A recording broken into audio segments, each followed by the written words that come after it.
Well, that's some knowledge about magic ore. Elemental arcane.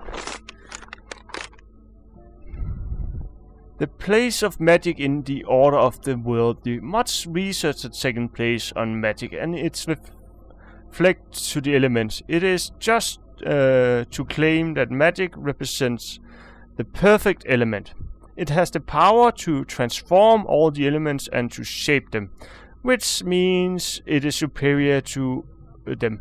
Each element, when viewed in its purest form, unearths a connection to magic. Natural connection of this kind can only be found in very few places, and they are highly sought after. A mage's ability to conjure up the elements seemingly from nothing proves that the power of magic is the purest, greatest good in existence. Well, I have 2 secrets of magic, I only need 1. The secrets of magic. The magic is not inherent in the mage himself. He is far more likely, more able to work it. The only skill he possesses is the ability to influence and guide magic. A discipline of the art of magic must be able to use his spirit as a tool. His spirit serves as a vessel for all, encompassing arcane power, to shape it, focus it, and finally release it into the world we know. During these moments of the total concentration, the Maker's spirit raises above our sphere and gazes upon the other side, the home of the power. The Maker himself is but a conductor and shape of that power.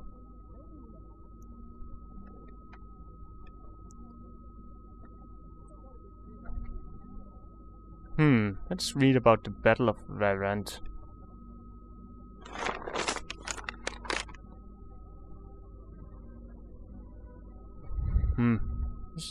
It was this volume 1? Yes. Strange. But Robar, the strategist, chose to attack. He assembled his troop and had them storm the enemy's weak right flank. He did not waste his time on long skirmishes, but thrust into the enemy army like a sword and cut down the defenses, as though they were made of paper. On and on he drove his troop, advancing on the borders of Varant. He knew that to win this fight, he would have to disperse the enemy army and prevent Gilorn and Lucor uniting and dealing him a crushing blow. He would have to sever their supply lines to secure the victory.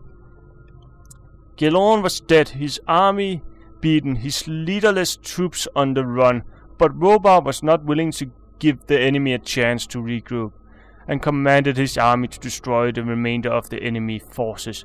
Meanwhile, Lucor took advantage of the moment and struck a decisive blow at the King Robar's exhausted troops.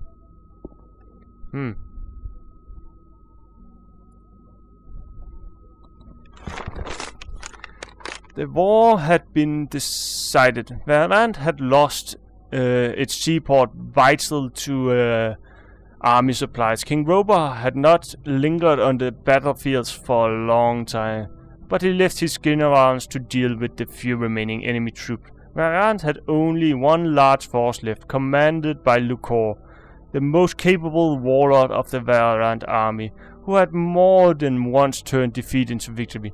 But now his army was trapped. The situation was hopeless, even though his army greatly outnumbered the enemy. Lee, a war hero from Murtana, had lured him into this trap. That must be Lee, the leader of this camp. The heavy cavalry had been unable to fight on the thick swamped ground of the narrow valley. These soldiers had occupied the range of hills surrounding the swamp, and they had struck repeatedly, decimating the army. The desperate sally his troop had launched had been cut short in pools of blood. he was beaten. Well, well, well.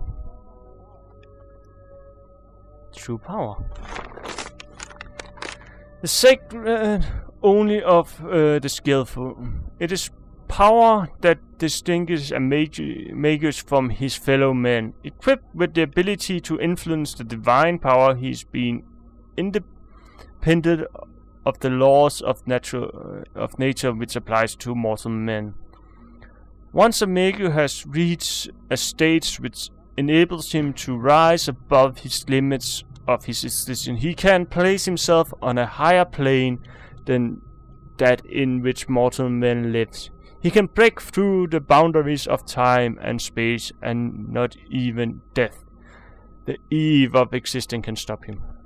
Well, now I only need 2 more books. And those are probably the one that contains the answer. Well, magic of the golems. Only who has been conformed with these creatures that come from the elements can truly understand how much respect these magical beings will teach an adventurous wanderer. Stone golem. These colossus of stone are nearly invulnerable in battle. Swords, axes, and bows do not seem to do any damage to these monsters. The only plausible report of a battle against such a leviathan was written by a mercenary. He reported how the blunt hit of a warhammer caused cracks on the golem until it finally burst apart. I think I met one of those. It's a good thing I still have that hammer. Ice golem. The ice golem are somehow related to the stone golem, though their physical substance seems to consist of water. Any familiar weapon seems to slide off the surface of this icy being. Adventurous wanderers be warned of this creature's icy breath as well, because it surrounds the unsuspected with a pillar of ice. A magician of fire reported an encounter with such a creature, but apparently he didn't see much of a threat in it. Well, probably because it's ice and he used fire, and fire melt ice. Good thing I picked up a fireball as well. According to reports, fire golem. According to reports, these fiery beings can convert their victims into a sea of flames with only one touch. It was only last year that a group of hunters met such a walking mound of ember. There is no report on the outcome of the encounter, but apparently lightning bolts and ice has some effect on the hellish creature. Well, now I know what I need. I can leave these books behind here. Let's see. I do have ball lightning as well. I just need to use those. And that requires I learn another circle, so I need to drop by Swamp Camp, which I'm planning to do anyway. But first I'm gonna go talk to Kronos for my reward and see if he has anything interesting to sell. Maybe more books for me to read. I feel like reading books if he has any. Now. Come here. I need to talk to you.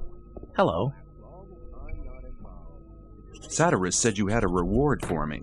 As the keeper of the ore, I'd like to give you a small portion of our ore for your great deeds on behalf of the camp. I hope you'll make as good use of it as we do.